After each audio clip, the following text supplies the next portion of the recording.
हज के महीने मुअय्यन हैं जो मालूम हैं, तो जो शख्स इन महीनों में हज की नीयत कर ले तो हज के दिनों में न औरतों से इख्तिलात करे, न कोई बुरा काम करे और न किसी से झगड़े।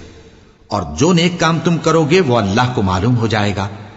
और ज़ादे राह यानी रस्ते का खर्च साथ ले जाओ, क्योंकि बेहतरीन ज़ादे राह परहेजगारी है। और ए अहले अक्ल, मुझी से डरते रहो, इसका तुम्हें कुछ गुनाह नहीं कि हज के दिनों में बजरिए तिजारत अपने परवरदिगार से रोजी तलब करो। और जब अरफात से वापस होने लगो तो मशरे हराम यानी मुज़दलिफा में अल्लाह का जिक्र करो, और उस तरह जिक्र करो जिस तरह उसने तुमको सिखाया। और इससे पेशतर तुम लोग इन तरीकों से महज नावाकिफ थे। फिर जहां से और लोग वापस हों वहीं से तुम भी वापस हो, और अल्लाह से बख्शिश मांगो, बेशक अल्लाह बख्शने वाला है, रहमत करने वाला है।